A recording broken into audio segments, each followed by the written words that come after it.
Ассалому алайкум тамошобинони азиз, ток-шоуи Печтоби замонро оғоз менамоем. Меҳмонони азиз ҳамаи шуморо ба студияи телевизиони Симои Мустақили Якум хушомадед мегӯям. Тамошобинони азиз, барномаи имрӯзаи мо мувофиқи талаби сершумори шумоён таҳия мегардад ва мавзӯи имрӯзаи мо идомаи мантиқӣ яке аз мавзӯъҳое ки дар барномаи қаблина матраҳ гардида буд, яъне шинохти мавқеи мард дар оила имрӯз таҳия мешавад ва мавзӯи имрӯзаро мо оини ҷавонмардӣ унвон гузоштем. Дар ҳар як оила вақте писар таваллуд мешавад, падару модар мехоҳанд ки вай далеру шуҷоъ дар гуфтор қатъӣ ба вой расад. Дар маҷмӯъ мехоҳанд ки писарашонро марди ҳақиқӣ тарбия кунанд, аммо аксарият намедонанд ки чӣ хел ва бо кадом роҳ писарро дуруст тарбия кардан мумкин аст. хусусиятҳои тарбияи ҷавонон чиро бояд донист.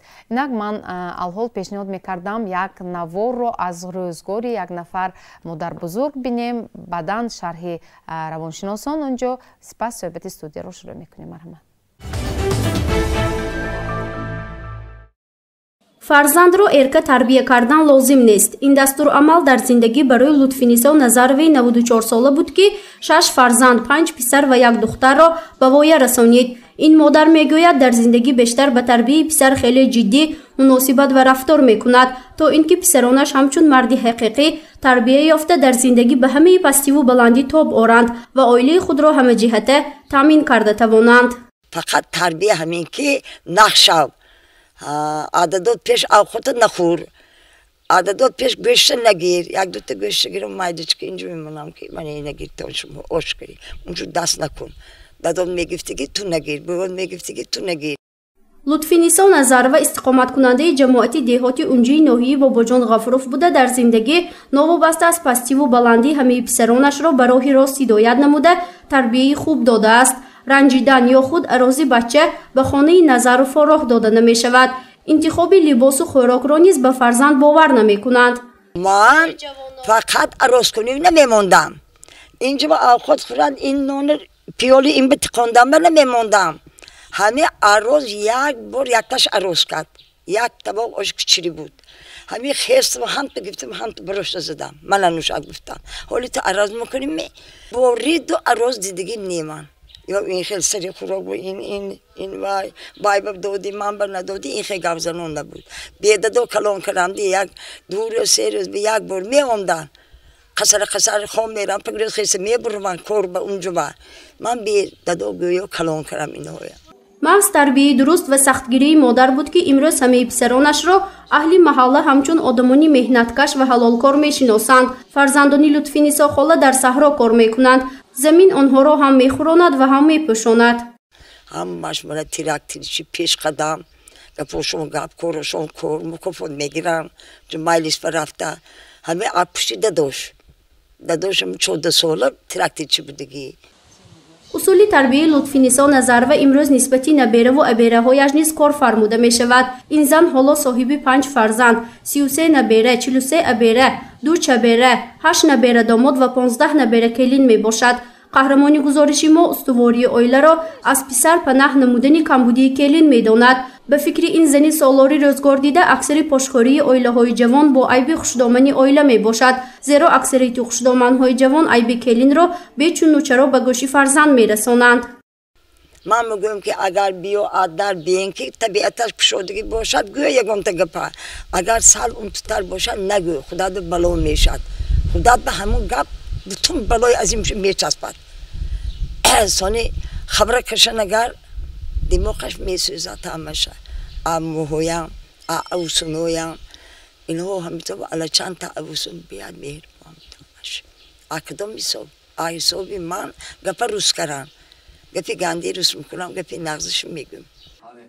дар ҳамин ҳол равоншинос мудири кафедраи психологияи иҷтимоӣ Ҳусейн Зайтметов мегӯяд тарбияи писарбачаҳо дар оила роҳҳои гуногунро дорад, зеро дар ҳаёти писарбачаҳо аз хурдӣ ғурури мардӣ пайдо мешавад ва аксари онҳо дар зиндагӣ сухани падар ё модарро гирифтан намехоҳанд, кори худро дуруст медонанду барои муаррифии сифатҳои худ кӯшиш мекунанд.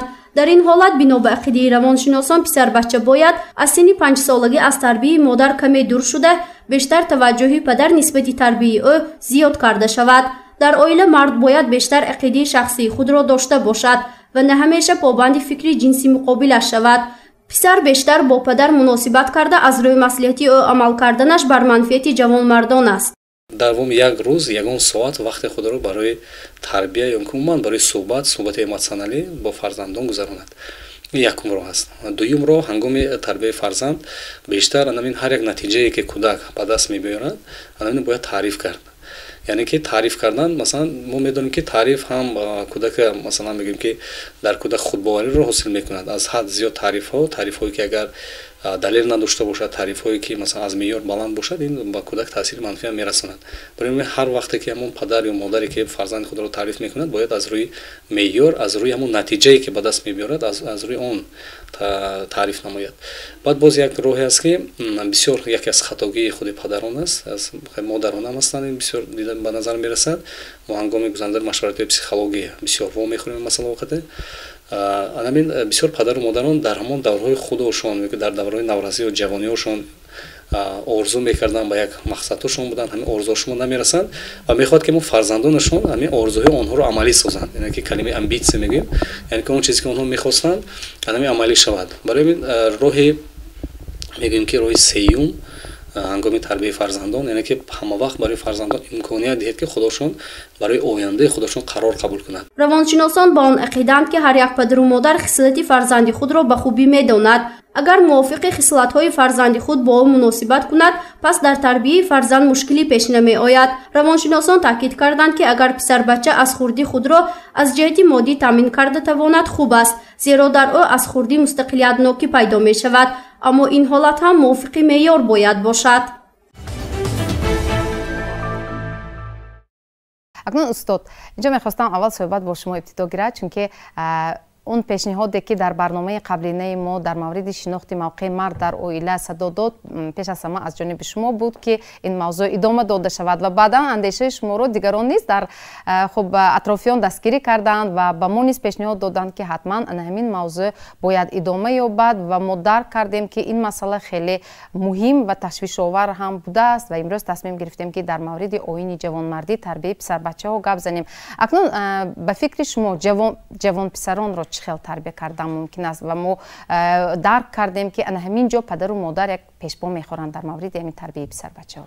мана наворе ки ҳозир дидим, дар ҳақиқат падару модарон бояд аз ҳамин навор истифода баранд.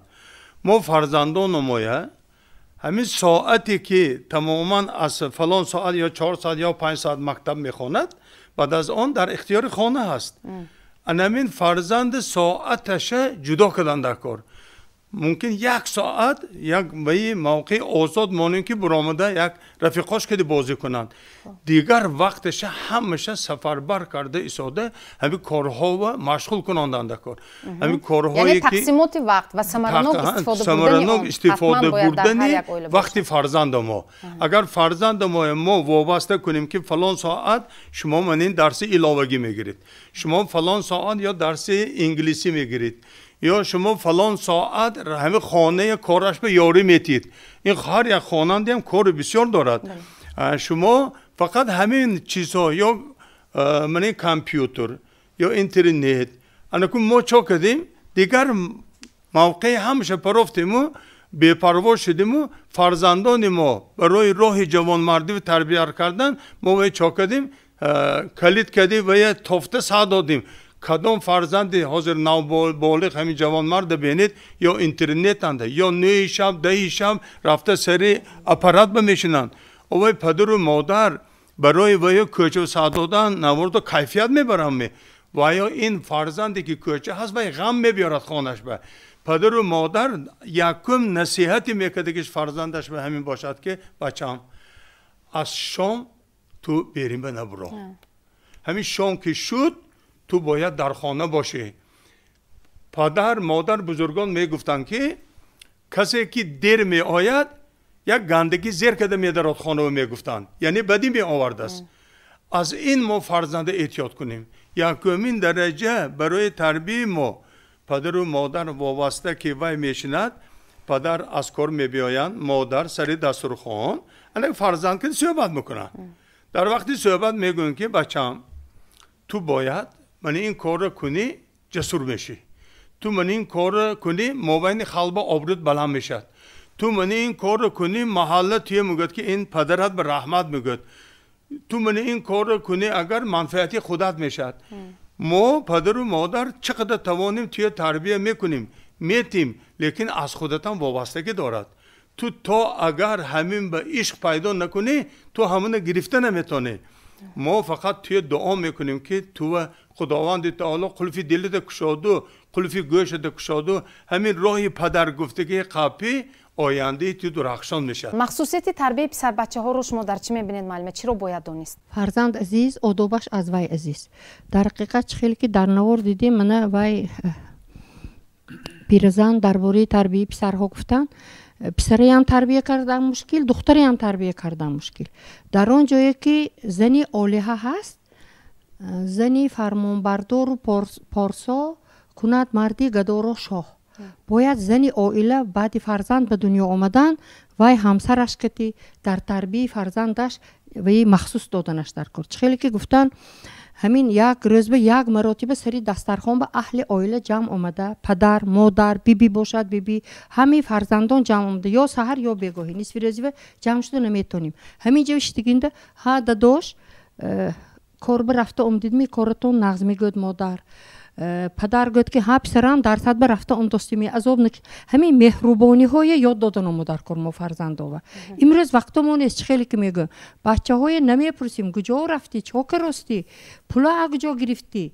و عاقبت ان همین تربیت فرزندان و چی بای داده استاده مینوس رفته استاده است و حقوق پدر و مادر امروز بچه ها پامال کرده است برای اینکه پدر و مادر حقوق خودش بای داد فرزند تربیتش به بای دادگی بعضی عائله ها کدام وقت از دست میدهد پدر و مادر انمون چون که هم خواهشی و اجرا میکند چیزی که خیلی که دیدیم ارکه کردن خواهشی و اجرا کردن وای خواهش کند که من به ماشین گفته من وای به فهماندنم دکاری و من به تلفن گفته گفت من تلفن گفته داده نمیتونم از انا را خودت کار کرده گیر میگویم بچه میبرد کوچه و کارهای هر خیله و آواره میشد در نتیجه کارهای فایده‌ناکی مبلغ میافتگی لیکن وای مبلغ میبیند برای تلفن خریدن الکای وای مبلغ مازش میفهمد مبلغ گرفته هم اینترنت ها میرد هم آشخانه های هر خیله میرد انا وقتش به خونش نمیبیاد دیدید که تربیت فرزند ما ویران میشه این جدا هم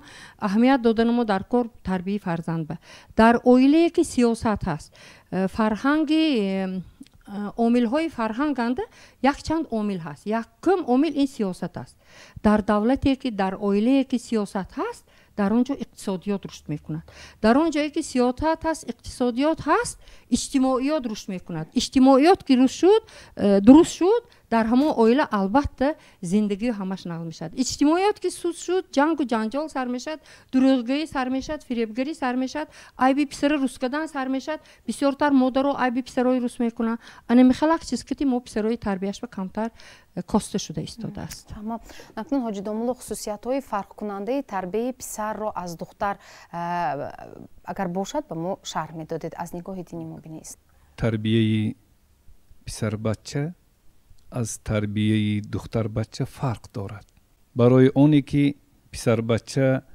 همچون جوان مرد کلان شود همچون چگونه که میگویند دلیر و جسور کلان شود چند چیزها باید اهمیت داد یکمینش فرزند در ما عادت هست که این مردی که کلان شده است این مردک شده است در عرب ها کنیه میگذارند کنیه این مثلا ابو بکر ابو مسلم یا مانند این یعنی که مضمونش پدری بکر پدری فلانی گفته معامله میکنن همون معامله کردن این مثلا فرزندی پسر بچه پدر یا این مردک شده است این گفته معامله کردن در وی همون مردیش انکشاف میتید دومین اگر پسر بچه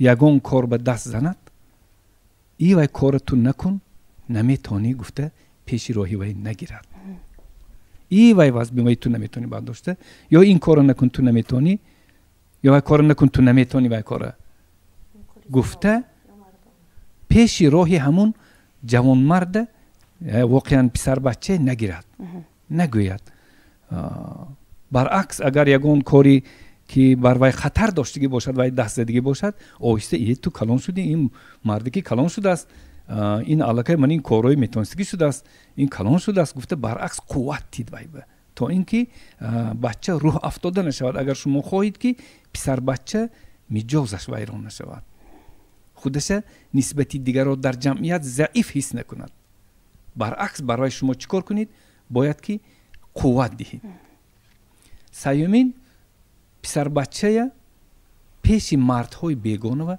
рақс надоред ин амакот ба як усул кадате баъзе мешад ки писарбачаҳо худованд ҳамихе истеъдод додагӣ ки бисёр зебо рақс мекунад ҳамина гӯё ки фахр карда дар назди мардакҳои бегона як ин амакот ба рақс кадате як усул кадате гуфта писарбачаи дар назди марди бегона рақс надорад агар хоҳед ки писарбачая миҷозаш вайрон нашавад ҳамчун ҷавонмард калон шавад дигар вақте ки писарбача масалан хонатон меҳмон омад писарбача масалан чой даровад ё ош даровад ё як табақча ягон чи меҳмон ба хизмат карда истодааст шуд ки мабодо ки пешпо хӯрду ғалтиду аз дасташ ғалтон омад даравон ҳамина назди марди меҳмоно ва назди одамҳои бегоно сахт ҷанг накунад то ин ки писарбача ҳамун далерию ҷасуриша гум накунад ҷуръаташа гум накунад агар вая сахт ҷанг кунад агар ин дафъаш биёд агар дасту пош мелазидагӣ мешавад ки наводо ки ғалтида падарам мана шарманда накунад пеши одамои бегона ва гуфта раҳравиҳоша дигар гум мекунад дасту пош пеши марди бегона худаша мегирондагӣ мешавад ҷуръаташ гум мешавад бинобар ҳамин агар ки мабодо ки шудамонд ки пешпо хӯрд ғалтид ё чайнака ғалтон шикаст ё табақи оша ғалтон агар чанде не ҳеҷ гап не ҳеҷ гап не ин гуфта баръакс вая шумо рӯҳан бардорид писарбачае рӯҳан аз хӯрдиш нашиканед агар шумо хоҳед ки вай ҳамчун ҷавонмард калон шавад дар тарбияи аз рӯи нуқтаи назарии ислом дар тарбияи фарзанд низ методика вуҷуд дорад методикаи таълиму тарбияи фарзанд хосатан писарбача алоҳида аст дар методика синну солба ҷудо мекунанд фарзандҳоя бачаҳои тарбия мекардагӣ синну солба ҷудо мекунанд аз таваллуд то 7 солагӣ а 7 то 14 а 14 боло мегӯянд ки ва ҳар як давр як махсусияти худаша дорад ки бояд дар ҳамун синну сол дар ҳамин давр ҳамин чизро бояд аҳамият дид то ин ки ҳамун фарзанди шумо ҳамчун ҷавонмард ҳамчун як шахсе ки дар ҷомеа худаша ҳамчун шахсият монда дар баробари як кас гап зада метавонистагӣ шавад худаша нагиронад мавқеаша аз даст надиҳад ҳамчун як соҳиби мавқеи худ бошад як кас ки баробар гап зада тавонад фикраша гуфта тавонад хатоги як каса гуфта тавонад фикри худаша баён карда тавонад ҷуръаташ гум набошад бояд анами 3 марҳилава ҷудо мекунанд якуминаш аз таваллуд то 7 солагӣ аз таваллуд мегӯянд то синни 7 солагӣ ҳамин бача кадом кор ба даст назанад шумо пеши роҳи вая нагиред сабаб чист худованди азза ва ҷалла ҳар як инсона дар ҳамин дунё баҳри ҳар коре меофарад ки аз хурдиш меҳри ҳамун кора дар қалбаш меандозад ҳамун истеъдода бар вай ато мекунад ки кӯдак аз хурдиш ҳамун ба даст мезанад аз 7 сола то 14 сола давраи дигари тарбия пас дар ин давра чӣ бояд кард аз 7 то 14 солая фарзанда программаи дарс бишинонед мактабаш барафта биёд дарсҳои иловагӣ назорат кунед 7 сол шумо фарзанда назорат кунед программаи дарс бишинонед яъне ҳамун тақсимоти вақт боракалло ана ҳамун программае ки дарс бикишинондид шумо илмомӯзӣ кард мана имрӯз агар шумо бинед агар сиёсати пешгирифтаи дар тамоми вақте ки пешвои миллат бо аҳли ҷамоатчигӣ бо чанд дар вохӯриҳо мегӯянд ки насли навраста шумо чӣ кор кунед илм омӯзонед ана ҳамин از 7 تا 14 سالی اگر شما پروگرامی درس به شیناندن نظارت کنید 7 سال شما نظارت کنید و اوسنش خودش قدم میبرود. پس به فکر شما از 14 ساله بالا نسبتا آسان‌تر است تربیت پسر بچه ها؟ وقتی که این مقصد از 14 تا 7 که شما علم به آموزانید وای به علاقه همین رژیمی روزش به در آمد عادت شد وای علم قبیده میبرد. یعنی دوره گذریش رو هم سبکبار میگذرونند. وقتی که می آموزند علم می آموزد همه گمراهی ما از قفای جاهلیت است، از قفای بی علمی هست. امروزه گمراه شدنی جوان هایم هر راه بکی مثلا رفتنی جوان هایم از قفای معلومات نداشتن و کورکورانه رفتار میکنند.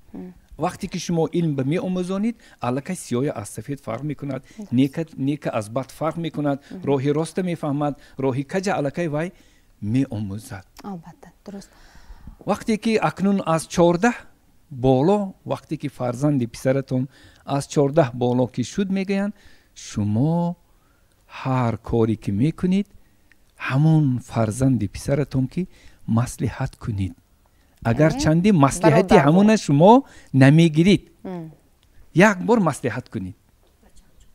من مثلا همین جای یک دروازه خانه پوشیدنی همین چه کنیم بهتر میشد یا من یک ماشین خریدنی چهلش گرم بهتر میشد یک بار همون فرزندتون که 14 بکی در آمد هر کاری میکردیتونه یک بار مصلحت کنید. وقتی که سببش این است که برای فرزند این برای پیشرویش انکشافش یک تکانی بزرگ می شود.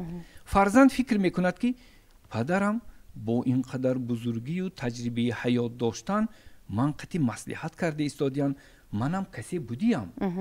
یعنی همچون شخصیت تشکل می یابد.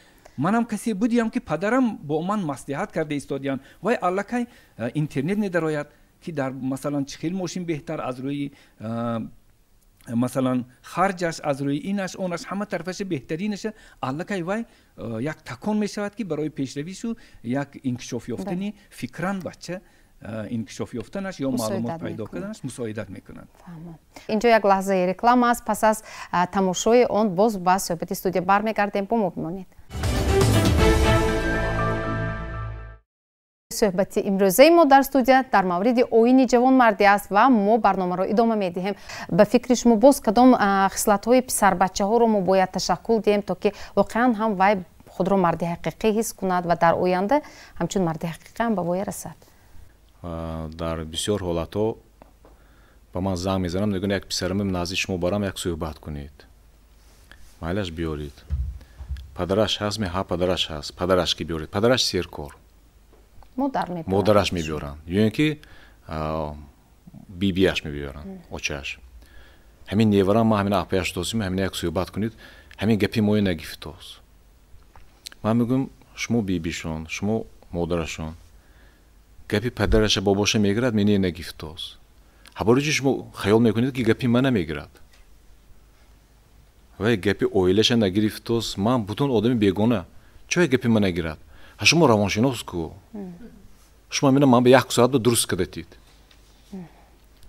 چخیلی که آج گفتن 7 سال 14 سال 21 سال بچه 21 سال به پیش که من نگفته که من باید یک ساعت درست کردم من میگم میبخشید شما ذکر همه بیزنسمن یا بار من میگم شاورتون فرستادید من پسر بچه اگر میبیارن گوید من با پدرش کی بیاد من با مادرش در کار نه من به بیبیش در کار نه باباش هم در کار نه برای چی باباش علاقه وظیفه خودش اجرا کرد باباش فرزند خودش تربیت کرد تمام باباش نیواره تربیت کردن به مجبوریش نیست اگر که بابا وقت جدا کتاند نقص وقت جدا کنتاند گنده نی پدری عادت دادوسیم یعنی پدر و مادر کمتر فارغ باز شدن در تربیت فرزند امروز وقت جدا کنتاند وقت جدا کنتاند چخیلی که میگه خیالشون یک کسی دیگر باید تربیت کتیاد اکنون کدام خصلت ها رو تربیت کردنمون لازم شرط و ضرور در پسر بچه ها من چخیلی که پیشینه هم میگفتم حاضر هم میگم و آینده هم میگم روانشناسی معاصر میگوید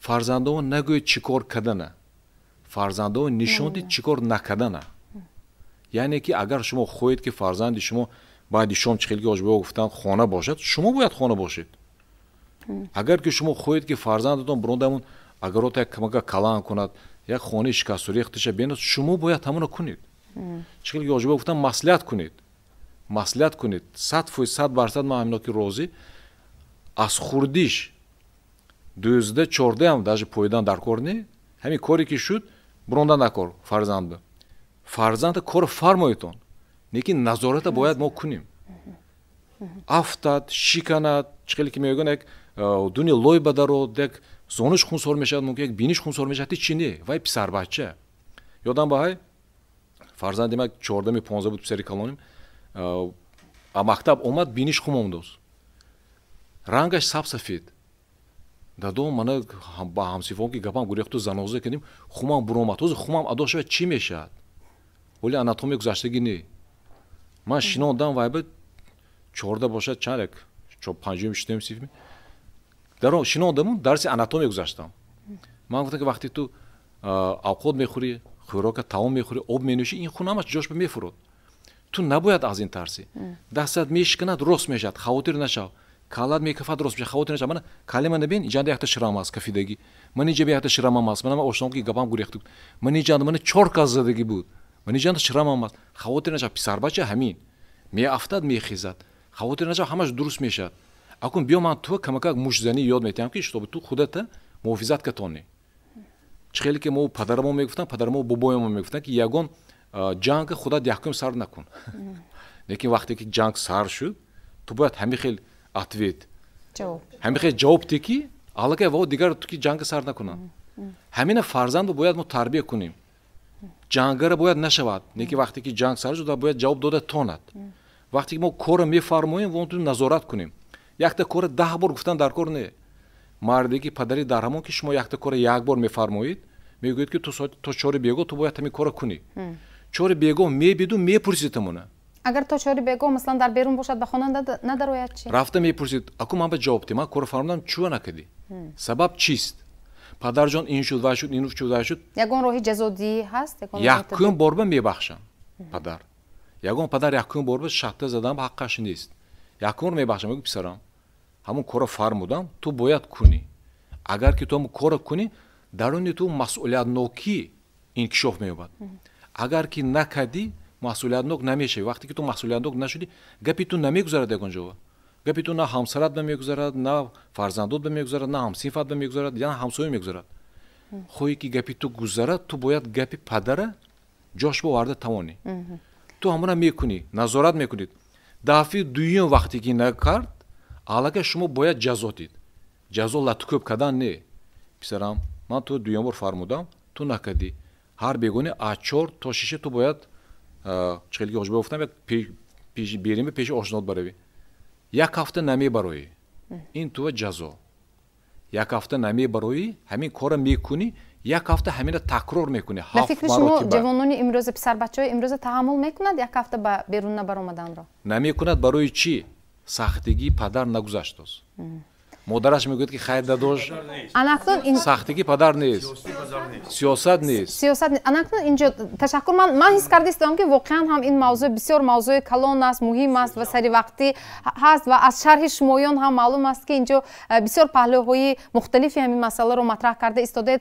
موقع پدر و موقع مادر وظیفه پدر و وظیفه مادر در تربیت پسر بچه ها انا همین دو رو به ما جدا کنید اینجا میکروفون هست موقع اویلا همین که انستیتو حرمتی اولی باید باشد زن مرد باید فهمد مرد زن فهمد فرزند طبیعی دیده انس میگیرد وقتی که باید انس گرفت که پدر اولیش و پدرش مادرش با گپی نغز میزند سخنی شیرین دارد و اوجا سخنی بد گفتن نمیتوند دیمش همین هر یک اویلا با سیاست باید باشد گفتیم اکثریت میگویند که من علم روانشناسی هم امروز میگوید که در تربیت پسر حتما همیشگی باید پدر بیشتر مسئولیت رو به عهده گیرد پسر و پدر پسر پدر با همین اندیشه راضی شده من میتونید راضی که باید دختر مادر میبیند تربیتش حسابی مادر زیاد باشد پسر پدر با انمین جو هر یک اویله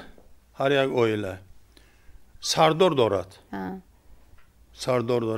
و سردارشنده با سیاستمدارش است یعنی زن و مرد میشن انمی مرد سیاستش اگر نگاه دارد فرزندای خانشانگی همیشه اگر کفی دستش بگیرد داند که همین فرزنداش چی می شود زن به وظیفه دار کند من که کار بر افسوستیم من به همین فرزندام معلوماتش بگاه تو من به میتی من باید از این رفتار و کردار فرزندم من باخبر باشم اگر همینه پدر یک ماه نظارت کند وای پسر میوای دختر میوای انمی قالب میدارد اگر گودو اهمیت نتیاد وای بوتاش برافت وای نه پدر پسند میکند نه مادر پسند میکند وقتی که فرزند در عائله میشیند وای پدرش گفتنش دکر بچم تو برای مرتبه یافتنت تو حالی یاش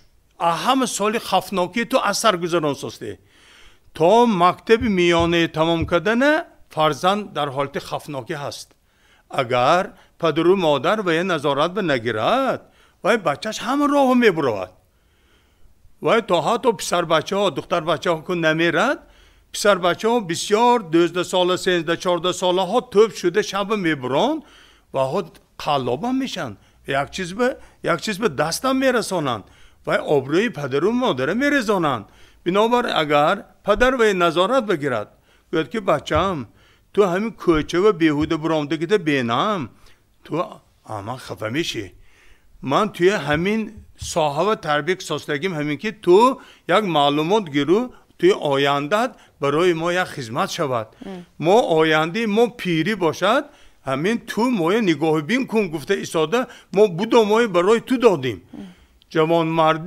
جوان مردی همین خیل اینجا عائله دو خیل میشه دارای و نادار داراهانان هستند که امروز فرزندشان به ممکن اهمیت ندهند دارایان هستند که فرزندشان بوده هر یک مکتبا بوده میتیان میخوانند لیکن نظارت نمیکنند انکون بچی بوی و کمبهل اگر نظر گیرید همه هنرمندا بچه های کمبهلنده چوه و مهنت به ذات خودشه و میرد کدام لپچیک نروید کار استامی استا همین کار کدام ماشین استا نروید همون عائله های ناداران فرزندشان چوه و عائله پدر و مادرش دید و کمبزاعتی دید و نمیخواهد که پدر و مادرش عذاب کشد بنابر همین یعنی پدر و مادرش به درآمده و یاردمچی شود هم میخواند هم یاردم میتید همین مکتبی دعوه میخونده همین صنف میخوندگی بچه ها هست محلا مونده از صنف میبیاد رفته ایستاده همین استاها و یاردم داده ساعت های معین کار میکند انمین و یک چیز گفتنی من یک پادشاه در زمان قدیم یک فرزند داشته است و فرزندش همین خیلی تربیه کردگی که هیچ چیز به کار نمی بیاد فقط یک چیز گوید چاکنام دیزه گوید چاکنام اینه گوید چاکنام پاشا جهلش می بیاد و وزیر جوگ میزند میگوید که این خیلی فرزند من با لازمینه این فرزندم دور بمیکشم گوید وزیر میگوید که وزیر عقلش که سالم که هست من میدانم یک جانده چیلت یگی تای مردها همین خیلی این فرزندتان بوده درونی هم با میمونیم انا اونجا دنیا هم به تربیه میگرد میگن اون پاشا روزگی میتین نه فرزندشان بوده درونی 40 تا یگیت به بوده 100 میتین و یگیت های همشون در حقیقت کارگر مردی انمون یگیتان بود بعد از 42 روز 43 روز پاشا رفته یک خبر گرم که این پسر ما حالا چی شد گفت در اون که حالا یک تا همین چاکنم 40 تاشه برابر یک تا کار فراموش چاکنم به درآمده است و های هم خودش بگرفت است ما درباره تربیه و عمدگینده همین تربیه و سخت نیستیم نظارت نکنیم از پشتش نپرسیم ما بای میتیم ما سیاست ها ما هم بای میتیم خدا ما هم بای میتیم از پشت فرزند ما از کوچه ما رحمت نمیگیریم لعنت میکنیم اینجا یک پرسش هم گذرانده شده است از جانب تشکیلات جمعیتی مرحمت من بسیار میخواستم به صحبت پیوست شوید برای چی ما امروز این موضوع رو مطرح کردیم تشکیلات ما بسیار تحلیل میگذرانه در بین جوانان که برای چی امروز درسای جوانمردی کاسته شده است агар мо ба умор нигоҳ кунем 90% занҳо асосан ҳозир фарзандое тарбия мекунанд дар хона модарҳо дар мактаб муаллимаҳо агар мо ҳамин ҳалбо гӯем дар намо масалан ширин намешад агар дарси шуҷоатмандию дарси ҷавонмардӣ бачаҳо набинад агар вайҳо аз куҷо ёд мегирад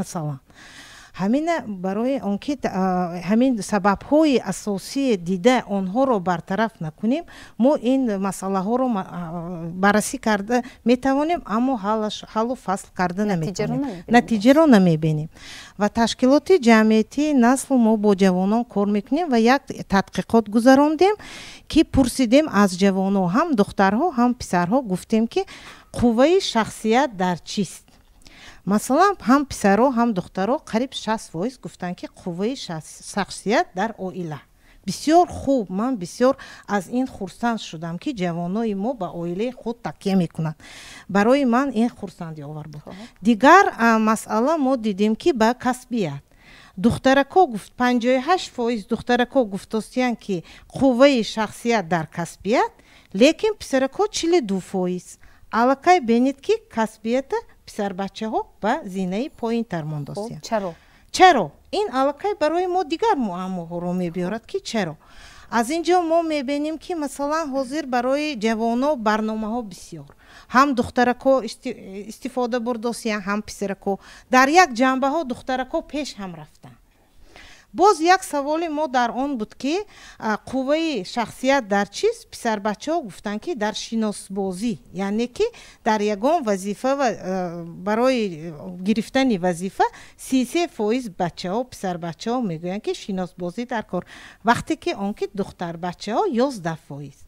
дар ин тадқиқотҳо мо аллакай мебинем ки ҷавонои мавқею мантиқошон дигаргун шуда истодааст ва барои ҳамин барои ҷавоно бисёртар барои писарон низ бисёртар дарсҳои шуҷоатию ҷавонмардӣ бисёртар бояд шавад ки мо онҳоро дуруст тарбия кунем боз як масъала дар назди ташкилоти мо курсҳои кӯтоҳмуддат ҳаст маркази дурахшон духтаракҳои ба рӯзғордорӣ ҷалб кардагӣ боз барои духтаракон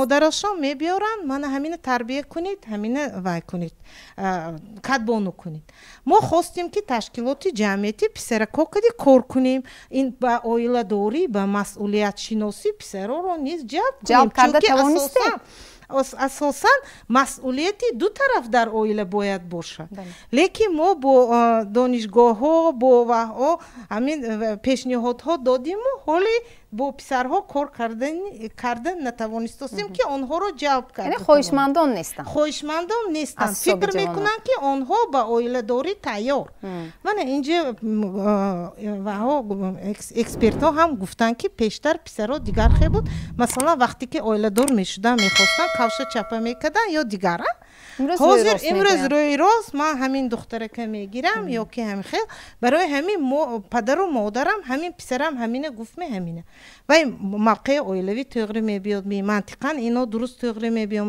инҳое дар назар нагирифтостем ки дидостем дар оилаҳои ҷавон бисёр пошхорӣ ки ин ҳамаш аз масъулият бояд ки масъулиятшиносӣ дар оила дар мактаб дар ҷомеа ташаккур анакнун зинаҳои ҷавонмардӣ кадомҳоянд пас аз инҷо як саволи дигар зинаҳои ҷавонмардӣ кадом зинаҳои ҷавонмардӣ ин пеш аз саба шинохти ҳаққи онҳое ки ӯро иҳота кардаанд акун ин шинохт якбора аз 5 солагиш пайдо намешавад мо ба як ибора ҳаст марда мард мекардагиам зану беэътибор мекардагиам зан барои ҳаме вақте ҳаме тӯй мешавад фақат якум до илоим сардор шавад мегӯянд нағз ва идомадиҳандаи авлод нағз ин бисёр хуб вақте ки вай писар таваллуд мешавад онҳо намедонанд як барнома доштам дар чароғи ҳидоят номаш хеб буд барномаи зиндагии мо дар мо имрӯз барномаи зиндагӣ нест мо фарзанда арӯи кадом принсип тарбия карданаш намедонем баного бинандаҳои азизи мо аммо хафа нашаванд нафарони калонсол бисёр хуб гуфтанд дӯстан шӯҳраҷон ки бобо вазифадор невай набири тарбия кардан ба мо ману шумо насли ҷавоное ки тамом кардем пошхӯрии иттиҳоди шӯравӣ буд ману шумо дар омадем соҳиби маълумоти олӣ шудем хай бачаҳои тарбия кардем онҳое ки натавонистанд чӣ шуд проблеми асосӣ сари бемаърифатӣ. имрӯз давлат акнун китобхонтон гуфтааст. ин бесабаб не. буҳронҳои маънавӣ 25-30 сол давом мекунад. мо як насл гирифтим аллакай. он насле ки имрӯз аллакай фарзандаша хонадор кардааст ва фарзанде ки бо маърифати паст гӯем калон шуд. барои фарзанд дар муҳити оилавӣ арзиш чӣ буд? ким чӣ қадар пул кор кардааст? модар зиёд пул кор кардааст ё шавҳар? ва бача куҷое бинасонем? гап дар мавриди оне ки вақте писарбача аст, ман доимӣ мегӯям, ҳатто шогирдон боям мегӯям, масалан мегӯям ки зан набояд эҳсос кунад ки шавҳари ӯ суст аст. агар зан фаҳмид ки аз шавҳари ӯ беҳтар шавҳар аст, адо. ва бачаям нафаҳмад ки аз падари вай беҳтар падар аст. дар мо як мақол аст, аз саг сера ё аз сера саг мегӯям. ин дар кадом ҳолат? дар ҳолате ки падар мавқеи худаш дар оила аз даст медиҳад ва модар маҷбур мешавад ки ташаббусро ба даст гирад. майзада ягон коре мекунад ки масалан бисёр хуб гуфтан инҷо устод ҳоҷдомло ки рақс кардан эътибори ӯ намеарзад. ин аллакай шикастани гӯем арзишҳое ки вай мардии вай ба таъсир мегузорад. яъне дар ӯ ҳамин ғурур пайдо шуд. ғурураша тарбия кунем мо. ғурури бероҳа нашавад, ғурури мардӣ шавад. масалан ман дар тарбияи фарзанди худам, ман як писар дорам, 3 духтар дорам. гоҳо ҳамсарам мегӯяд ки шумо расто ҳамон мушкили сахт азоб меҳтед. азоб додан не, ман гоҳо мушкиле ки танҳо мегузорам. вай мушкилии шиносаду ҳал кунад. ягон чизе шуд ки ба қимат ҳал кардам ин чизе. ман мегӯям ки роҳи арзонтараш буд. ту фаҳмидими муҳим он ки қиматтар ҳал карди ин чизе, аммо роҳи арзони ин масъала буд. ӯ аллакай мустақилияташа барои ӯ дода истодам. барои чӣ? чунки ман кӯшиш мекунам ки масалан вобаста ба завқ. ман дидам ки завқи ӯ ҳамин гуна аст, ман ба ҳолаш гузоштам ва завқаша тарбия кардам. дар мо китоб намехонанд. дар оилае ки китоб намехонанд, сухани китоба чӣ мегирад? арзишҳои моддӣ мегирад, дунё мегирад. он ҷое ки китоб нест, ҷои дигар чиз ҳатман ҳамешагӣ. ва вақте фарзанд дар симои падараш ҳамчун нафаре ки гӯем идеал, муттако, вай бинигоҳ ки калон мешам гуфта агар наёбад, ва ҳатман оянда назди устош мерад. вақте устош рафт ва тарбия мекунад, бано баъд мегӯянд ки вай падараш одами хуб набуди, вай бахчи бин чӣ хел нақ шуд. вай устозаш тарбия кард. агар устод ҳам тарбия кардан пас он вақт вай бачи кӯча мешавад. ва мушкилоти имрӯзи асосии мо ҳамин ки масалан ман дӯстам бисёр кам, дӯстам зиёдам аст, аммо он дӯстое ки масалан суроғ мекунам. барои чӣ? ман дӯстам оилам хонама мерам. مثلا ساعتی 5 همین کارخانه راست خونه میرم. برای چی؟ من باید نظارت کنم. فرزند شما رو دیده به خود شما بها میده. بله این بسیار چیزی مهم است. اکنون این منبری که امروز ما برای بیننده ها امروز گفته ایستاده، مثلا شاید طایفه گوید که خیلی این بسیار سخت سر احساس گپ زد نیست. این واقعیت است. این زندگی خودش یک مکتب بزرگ. مثلا من پدری من معلومات دیدم، میگن که سالهای 1942 43 بود، وقتی برف بارید دیگر پایلوچ من مکتب رفته نمیتونستم. من لاله خاله رام خواندم تمام، دیگر چیزی نه. اما من همیشه شما تربیت کردم. 7 فرزند. مادر چی میکردن؟ مادر کناری پدرم بودن. و هر یک کمبودی موی اصلاح میکردن. امروز چی؟ امروز پسر وقتی که تربیت میکند باید از 5 سالگی پسر پدر به سپوریدن در کار. هنوزم مادر رو 5 سال 15 سال 20 سال شده که کنارش میگیرد مادر رو پسره نمیتید پدر به. در گذشته مثلا جوانهای مثلا وقتی که برنامه اومده دیدم من گفتم فتوت شمشیر اسب دوانی شمشیر زنی این چیزا یاد میدادم. برای چی بود؟ این یک جوان مردیه. شوهرجان بسیار خوب گفتن که ها مثلا تو جنگ سر نکن، تو مشاهده که تو همین خیر رفتار کن کی وای سبب جنگ نشود. جولینوس در گلستان آمده است، میگه جولینوس یک دانشمند یونان رفته مثلا یک دانشمند در کوچه یک نفری دیگر که زنازنی کرده است دست به گریبان تفکر میکند، میگه اگر او واقعا هم دانشمند می بود کارش به این احوال نمیفرامد. مشکلات ما آن همون است که امروز ما موقع خودمون هنوز هم نشناختیم و پرابلم اساسی که امروز گویم والدان در شناخت خودشون فرزند من دوست می‌دارم اما نمی‌دانند که با کدام برنامه و فرزند تربیت کنند. بله. کتاب‌های گذشتگان ما برای ما یک بسیار واقعیت تو یک گویم منبع بسیار خوبی تربیت است. کون فرصتی که ما از وی استفاده کنیم. тамошобинони азиз, суҳбат дар студия хеле гарм аст, аммо мо дар хатти реклама қарор дорем ва инҷо як лаҳзаи реклама аст. пас аз тамошои он боз ба суҳбати студия бармегардем. бо мо бимонед.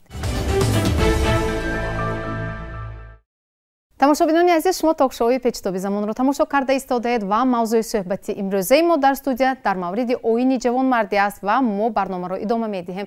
Марҳамат маълима, андешаи шумо сабаб чист ки дар бештари ҳолат костагии ҳамин тарбияи ҷавононро мушоҳида мекунем? ҳамин як чиз ба ҳайрон мешам. ё мо занако худомо одат кардагим ҳамин чиз ба мардакое ҳозир дар ҳақиқат дар бори мардҳо гап зада истодаем. Бисёр бегонӣ нигоҳ кунед. Ҳама занака дастшанда дута сумка а бозор ҳамин дандонаш баям бошад гирифта хонаш ба медавад де. Мананда ҳам келини писарам ҳай, ҳам набера келинам ҳай. Ҳар ду келин баям гуфтаги ки ман ҳамин нон зарур шавад магазин ба рафта битон. Набошад наравитон. Пул ҳай шавҳаротон багӯйтон, шавҳаротон харида када биёд. Мардако мардак буда киша ҳис каданаш дар корди охи. Хонава то кае занак ҳамин бора бад дошта миёд. Ана ҳамин роҳҳо кади мо вай мардакои тарбия каданомо дар кор. Чӯ имрӯз мардакои мо бехкор чихоҷа хонава хо рафтааст. Заниша мефисонад рафта пул ёфта биё. аз сабаби он ки модарҳо ҳамоҳои дуруст тарбия накарданд. Модар бояд ве дуруст тарбия кунад. Ман шавҳарам гузаштагӣ, лекин писараму ман хонаи калонаш намегам. Писарам аз 50 гузашт. Бачи бува, ту инҷава хонава сардори оила ту ҳама чиза холодильника даромада хабар гир, подвала даромада хабар гир. Ҳамин занҳо ду дасташ бора бардошта набиёд. Ва дигарои мебинем ки дасташанда кӯдак, дасташанда сумка, кани вай мардакои вайҳо куҷо нигоҳ кадостиян. Ё ин ки ҳамин ҷудо ҳам ҳозир шаҳрон монда пайдо шудааст, ба наздикӣ ҳам вай шуд келинчакои талбанда. охир ҳамоҳои шавҳараш кани мардако кани ҳамоҳо барои чи ҳаминҳо ҳамин хел шуда бур афсос. Дасти ваянги писар калон шавад ёнашанда ҳай писарча чи ёд гирифтсос вай писар? Аз куҷо пайдо мешавад ин бачаҳои тарбияш мушкилу бачаҳои дуруста ароҳ мебуровардагӣ? Чӣ хеле ки гуфтан ҳоҷибоево якта нодон ҳамая якта бемаънии гурӯҳанда будагӣ тамоми синфа метавонад ки аз паси худаш барад.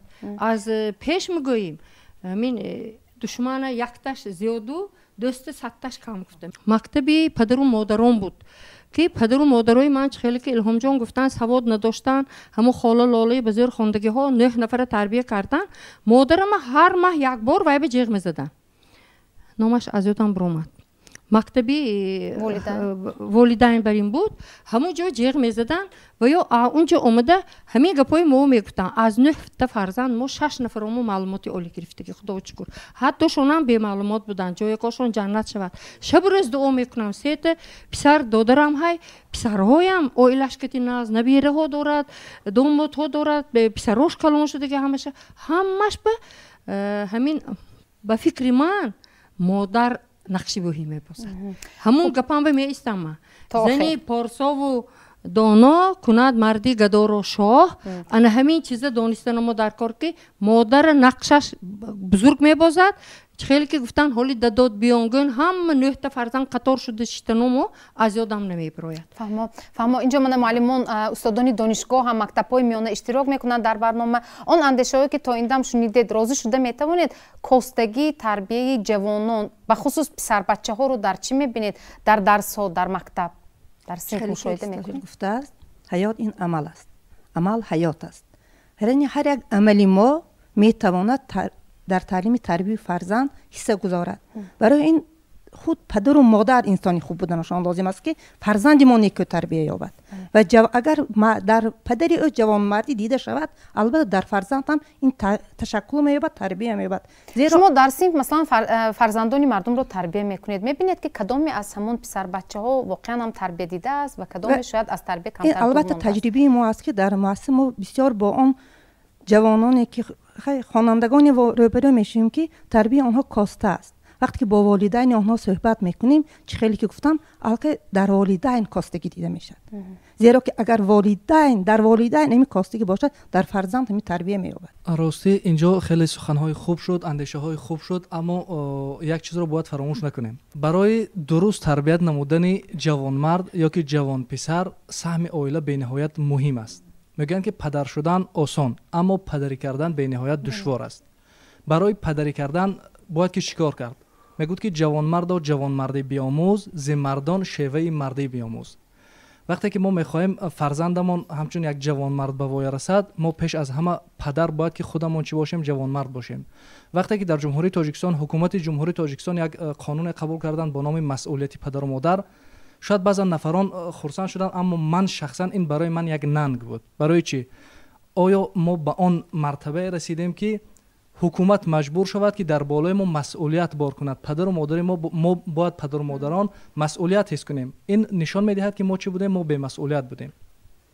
برای این پیش از همه چی ضرور است، یعنی که چی لازم است که ما باید که چیکار کنیم؟ فرزندان خود را درست تربیت نماییم. پیشنهاد شما؟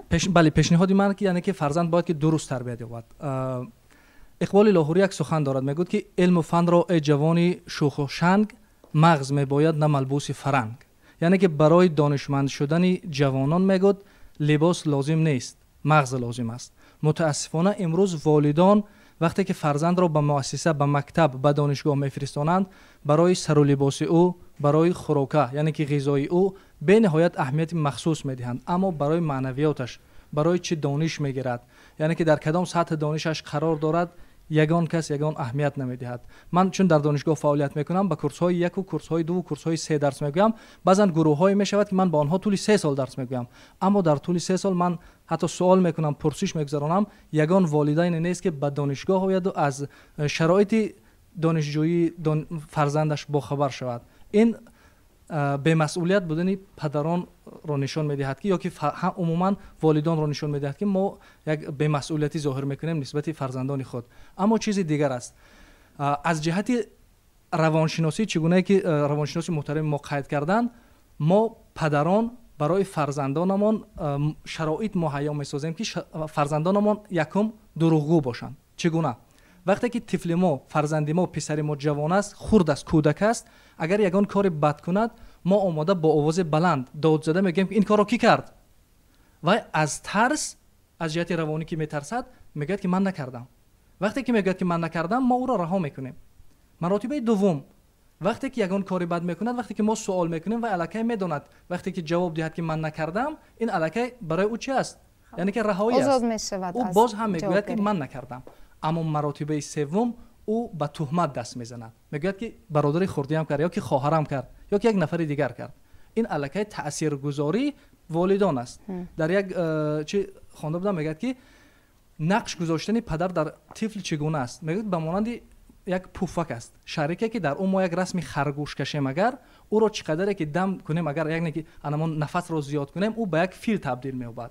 زخم گذاشتن در فرزند هم چنین است. وقتی که در کودکیش ما تاثیر بد میگذاریم، او آهسته آهسته بزرگ شده چیکار میکند؟ یعنی که به یک فیل تبدیل می‌یابد. و آخرون سخن میگم که میگن که ما باید برای فرزندانمون بای شدن را نه، بلکه خوشبخت شدن را آموزیم. برای چی؟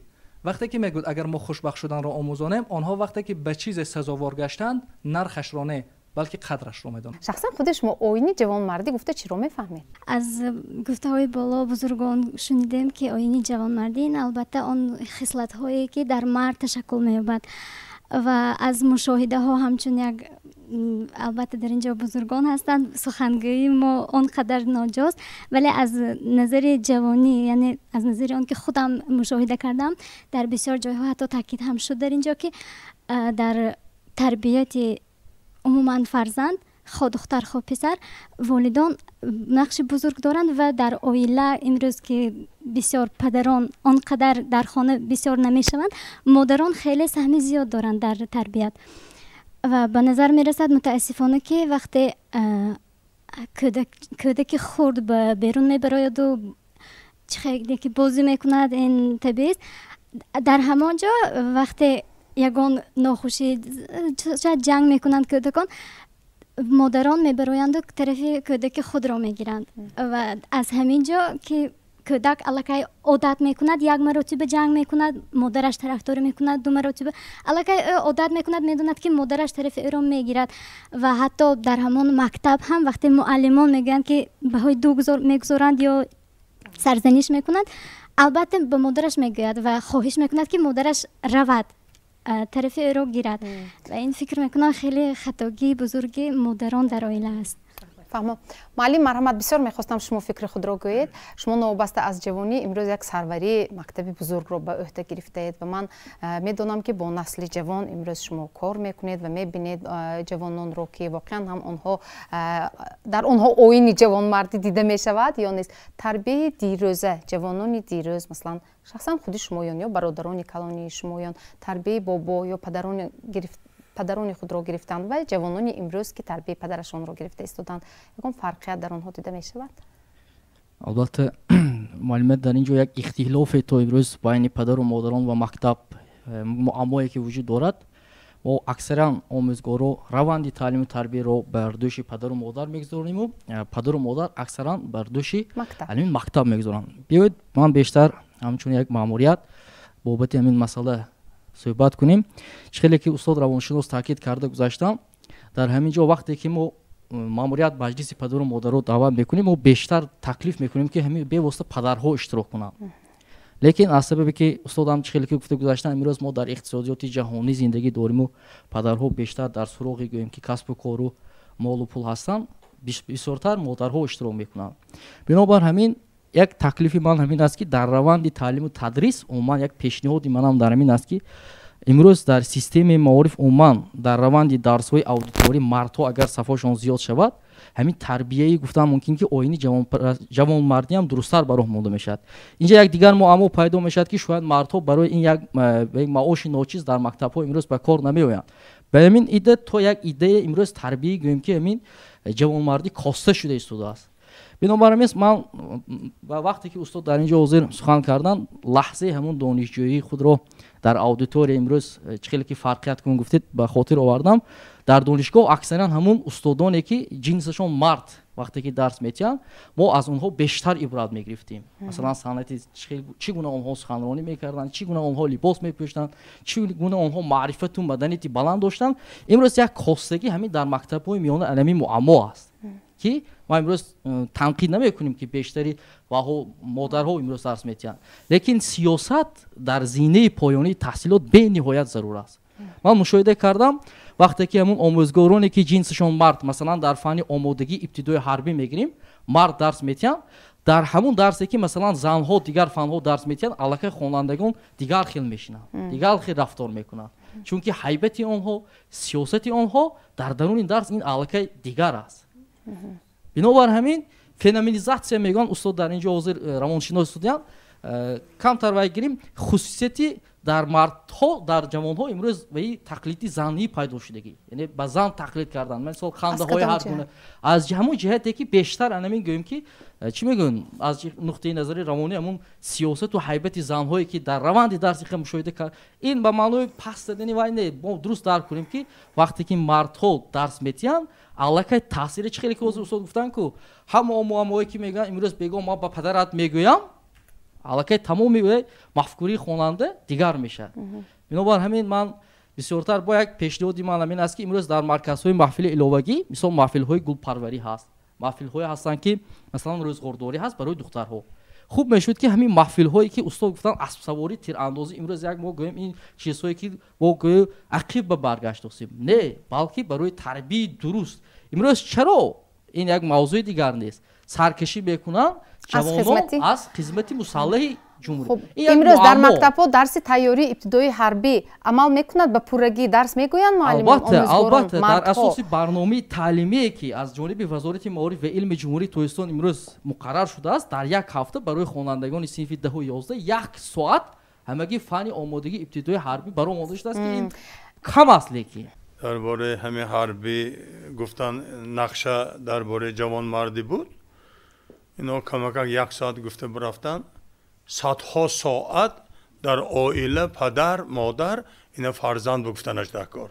бачам ту мард бояд ту хизмат кун, ту ватаната дӯст дор, то пештар мисолҳое биёранд ки то ҳарбӣ рафта набиёд хонадор намекарданд, و یا علاقه معنیش بشنوندن دکار امروز حربی دیزه بودگیشه برای بچه ها نمیداند یک افسانه میداند ها در اصل وای مکتبی مردانگی است خیر امروز اینه ما فهموندن بود درست سلامت باشید مرحمت استاد الهام جان هاشیموف میگن که نظر رو نقص کن تا نقص بینی گذر از پوست کن تا مغز بینی و فکر من سالهای اولی که من دانشجوی کورس یک بودم در همین جا میخوندم دانشجویان رو میدیدم پسر بچه ها رو خصوصا پسر بچه ها رفتاری دغل میکردن مناسبتی دغلانه داشتن ولی امروز من میبینم که پسرهای ما نسبت به دیگر سالها خیلی معاملهشون خوب است در باره آیین جوانمردی من یک کمبودی جوانان رو گفتنی هستم که در جوان پسران ما حسیات وطن دوستی یا قابلیت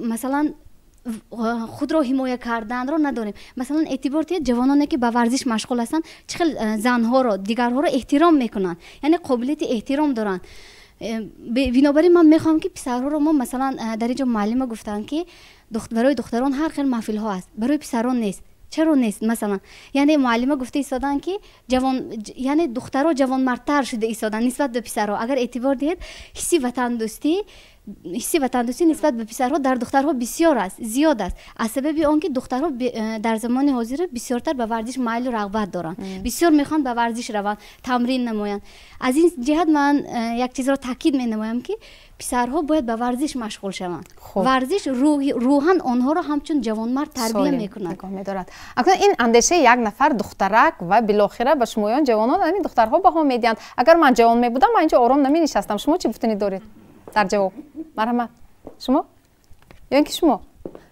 مرحمت کسی اندیشه خود را بیان کرد راضی شده میتونید نه من این حال راضی نیستم برای آنکه ما دیده میتونیم که جوانان تاجیکستان چه به ورزش مشغول هستند و تا درجه های بین المللی میبرند این حال و درست است که دختران بسیارتر فکر میکنند در حیات چی بودن چی شدن جوان ها مثلا در عائله هر یک جوان قابلیت خود را دارد شما یک جوانی برکمال هستید از مکتب پدری خود چه تربیت گرفتید چی را آموختید در عائله سیاسی پدرم هست در عائله سیاست هست و من حس میکنم که مثلا تا اون که پدرم نمیگویند مادرم میگویند که به دسترخوان دست نکنید و یا پدرتان رو انتظار شوید چون که میگن گپی سخنی پدر قانون است برای ما در عائله و به اجازه پدر یگان کار رو اجرا نمیکنیم این گونه خصوصیات پدرم رو آموختم در قول شما من جواب میدم که من پدرم چی یاد گرفتم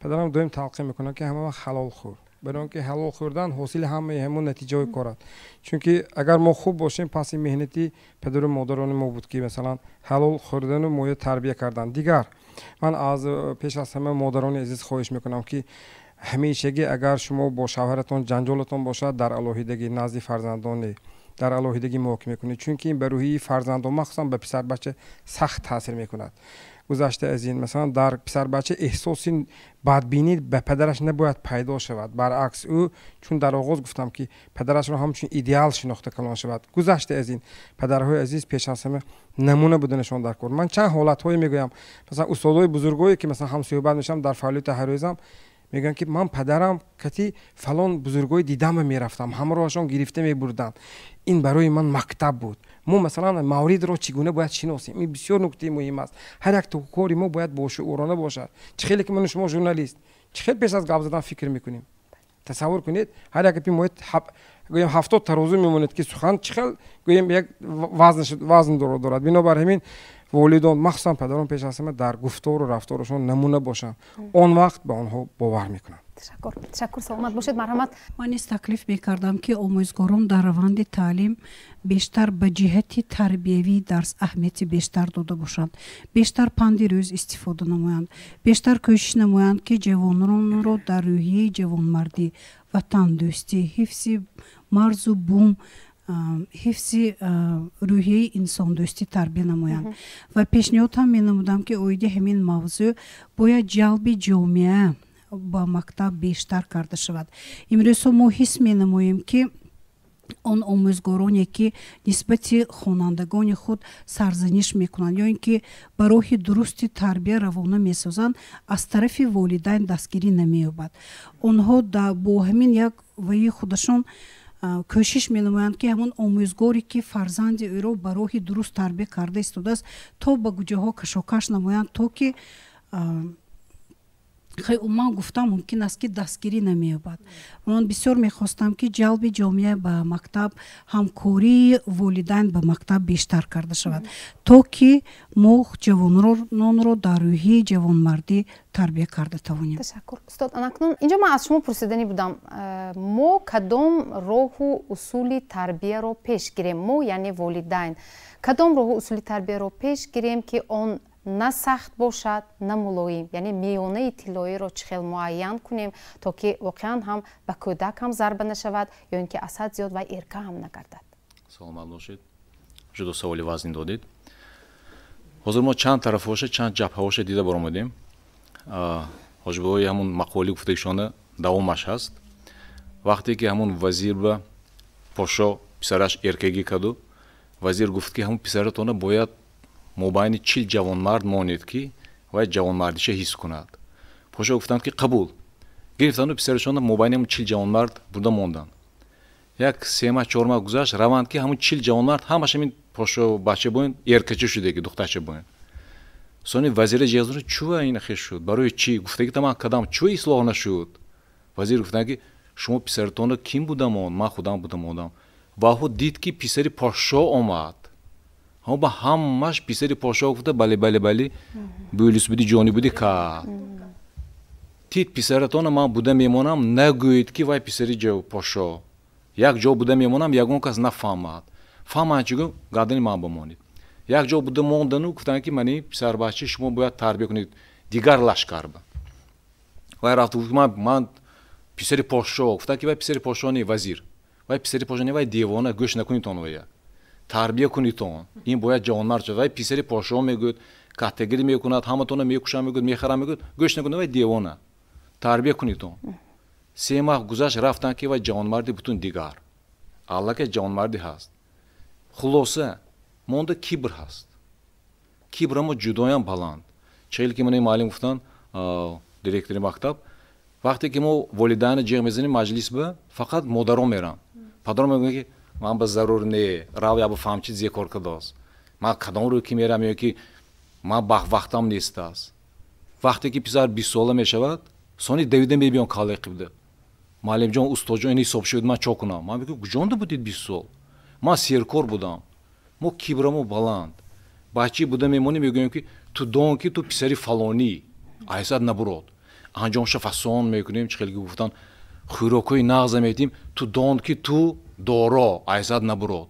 кулланд бефаҳмид телевидениё ман чанд кас ба ҷош будам мегӯем ки вақте ки мо мегӯем ки бачамо парвона кун, ман дунёи херда метиҳам тува, мошини нав, анҷоми нав, мактаб мақуле ман диграш мемерам, зан мақуле ме сатте ман навоша гуро метиҳам. кулланд бефаҳмӣ. чунки мо аллакай на танҳо фарзанди худ, аллакай набери худро вайрон кардозем. чунки худованди карим мегӯяд ки пеши падар, тухми пеши падар, вақте ки писарчаи мо 12-14 мешавад, тухм ҷо мешавад пеши падар ба. вақте ки писара мо тарбия карда натонистем, аллакай мо тухмаша вайрон мекунем, аллакай мо невараи вайрон кардем. қурони карим мегӯяд ки 1 ба 10, 10 ба 700. як гандум агар шинонидагар 10 хӯша мебурад, ҳар якташ ба 70 то 100, 700. агар ки шумо фарзанда вайрон кардид, шумо набиратона 10 чанд вайрон мекунед. вақте ки шумо худатона натонистед тарбия карда, фарзанди шумо 10 чанд набери шумо 700 маротиба вайрон мешавад. ама мегӯям ки кибр накунитон. кибр накунитон. мо бояд фарзандои фасон накунем. падари ман ҳама вақт мегуфтанд ки писара фасон накун. писара фасон накун ки бисёр одам ҳаст ки духтараш ҳам нест, писараш ҳам нест. одам ҳаст ки ҳамаш духтару писараш нест. суқqa ҳасуд ҳаст. одамода чишм ҳаст. писара фасон накун. писара сирраташа фасон кун. ҳар як олим мегӯяд ки ҳусн на дар сурат, балки дар сират бояд бошад. мо ҳозир сурата фасон кардосем. мо бачаҳои фасон карда мемонем, мактаби қимат метим, пули калона метим, мошина гуро метим, мегӯем ки ман холодильника пур карда мондаги отдельни комнати хонаи худашай бояд нақш шавад. мана кордон шидам, бувашай ку мана монто ман бизнесе кунам. не. сармоягузории асосии мо ин фарзанд. вақте ки мо фарзанда натонистем тарбия карда, вай дунё мерем ку лаънаташ омадан мегирад. то 7 қавата худованди карим мегӯяд лаънаташ мегирад. то 7 қавата. هفته بابامو چیکار کرده که ما تاثیر میکند ما چیکار کرده که هفته نیبره ایوره چهبرو تاثیر میکنند اما میگن که اگر نخویدون که توبه تو در قبرستان چاپا شویدون فرزند تربیه کندون چیزو چورا نتیتون مول ملک نتیتون فاسون نکنیتون تربیهش به سرمایه گذار شویدون اما پدران التماس اونایی که نگاه میکنن و این نگاه به وقت جدا کنتون فرزند به وقت جدا کنتون پول جدا نکنیتون ماشین جدا نکنیتون وقت جدا کنیتون کبر زمین که برابر کردگی معنای انسان خاکسار از نبودگی چیز انسان یعنی نبود از هیچ چیز کرد خاکسار یعنی که خاکی برابر به معنای که از خاک ساخت که این برای ذکر میکرده که دلیلی размышляющих دونیتون که شما باید رنگ خاکسار باشید اگر من شما یا آفتاب سازم بود نور سازم بود میگفتم که من نورانی من بلند من فلانی نه ما باید خاکسار شیم وقتی که ما خاکسار میشیم تربیت جابجا میشود اما تشکر اگر پیشنهاد باشد مشخصا کوتاه تکرار نکرده وقت را به اعتبار گرفته بیان میکنیم مرحمت همه در دادن درس جوانمردی ما باید هم در مکتب هم در عائله به عدالت تکیه کنیم چونانی که ما به عدالت تکیه میکنیم ما میتوانیم این درس شجاعت رو به فرزندانمون دهیم و نقطه دوم است که این به وعده وفا کردن خود رو اول پیش از همه کلانسالان این رو به وعده خود وفا کنند و بعد به فرزندان خود این رو تلقین کنند که آنها این باید که این چیز رو به خود گیرند و مدامی که وعده دادند باید اجرا کنند و اگر کرده نتوانند بگذار که ندهند. با برابری تربیه جوانمردی و وطندوستی و خویشتنشناسی ما باید در دل هر یک فرزندمان تخم رحم و شفقت رو بیدار نماییم. اگر فرزند در دلش مهر و محبت نسبت مادر نسبت پدر اگر در دلش رحم و شفقت داشته باشد البته وای در آینده جوانمردی ناخلف یعنی انسانی ناخلف نمیگردد البته وای به قدر زحمت های پدر و مادر که برای خورانیدن و پوشانیدن وای چقدر جهد و کوشش می نماید به قدر آنها می رسد و در یک حکایه خوانده بودم که تو در آینده بکی به شوهر برآمدن میخواهی یکی جواب میدهد به ثروتمند دیگری جواب میدهد به دانشمند و یکی را پرسان میشوند او جواب میدهد که من میخواهم شوهر آینده من پیش از همه پدر و مادرش را احترام نماید اگر فرزند پدر و مادرش را احترام نماید البته در آینده وی به قدر عائله به قدر زن و فرزند میرسد پیش از آنی که ما از فرزندها شکایت کنیم که اینها حقشون ادا نکرده ایستادیان مایه اطاعت نمی کنن حق فرزندشون ادا نمی کنن باید اول پدر و مادر حق خودش نسبت فرزند ادا کند بعد از آن از فرزندش حق طلب کند شریعت اسلام از روی عدالت بین فرزند و پدر و مادر حق گذاری می کند و این اون کدام حق است؟ اون 6 حقی دارد چند حق‌های هست اولین حق نام نیک گذاشتن است دومین ختنه کردن است سومین علم آموزد هنر آموزد اگرچه مال بسیاری دارد و چهارمین خانه‌دار کردن است این از حق‌هایی که فرزند بالای پدر و مادرش دارد وقتی که این حق‌های ادا می‌کند وقتی که وی صاحب طالب علم میشود صاحب علم میشود علم و معرفتش بلند میشه البته خدا رو میشناسد حق پدر و مادرش میشناسد پیش از آنی که ما و شما همون حق ادا کنیم اول حق باید شناسیم وقتی که فرزند میشناسد امید است که حقش ادا میکند نسبت پدر و مادرش تشکر سلامت باشید مرحمت در خلاصه در جنبسته برنامه پیشنهاد شما واقعا چیکار کنیم چه خیلی تربیت کنیم پسر بچه ها رو که جوانمردی حقیقی باشند آیین جوانمردی هم رعایت شود هم نگاه داشته شود اشتراکچیان پیشتاب زمان پدران و مادران فرزندا همه آنچه که در کوزه خود داشتن پیشنهاد کردن سخنه گفتن از قفای آینه نیلگون که عائله هایی که تماشا میکنن باید از این چیز یک خلاصه میبرارن البته قبول کرده برای بهبودی زندگی تربیت فرزندشان اونها البته حرکت میکنن این همه این چیز برنامه ها برای خلق برای عائله برای فرزندی همین تاجیکستان است از آن جمله ما این تربیه‌ای که حاضر سخن راندیم این تربیه حاضروی، این حاضر شدستگی چیز ما گفتیم، لیکن درباره گذشتهش حال سخن نگفتیم، آینده چی میشد نگفتیم. چون که ما برای تربیه کردن فرزندای ما اینه از همون روزی که دنیا و نآمده پیش ما علکه آماده باشیم. وقتی که حضرت عمر به آوردن این فرزند من یک تربیه کنیم، چخیل تربیه کنیم، گفتن پرسیدن که این چند ماهه؟ گفتن که 1 ماهه. شما گفتن که دیر کردید. نزد پیغمبر محمد علیه السلام برفتن، گفتن که من برای مصلحت آمدم، تربیه فرزندم چند وقته شد؟ 1 ماه. گفتن که 8 ماه دیر ماندید. از این معلوم می شود که در رحم مادر آغاز شدن در حالت 56 روزه بودن، الله که خدا گوش میتید پدر و مادر و تربیه کند فرزند در رحم مادر، دوغی پوپسه نکند، جنجال نکند و همیشه میشنود و فرزند اونجا الله که عصبانی تولد میشد. ما برای شنوندگان پیشنهاد میکنیم، تکلیف میکنیم که همین عائله هایی که آنها دارن در همین جا شدگی گپ‌های باید 100% قبول کنند. ما پیشنهاد میکنیم که همین فرزندای ما در آینده همیشه پیشوا باشد، همین در اطاعت پدر و مادر باشد، در خدمت پدر و مادر باشد، از گفت پدر و مادر بیرون نباشد.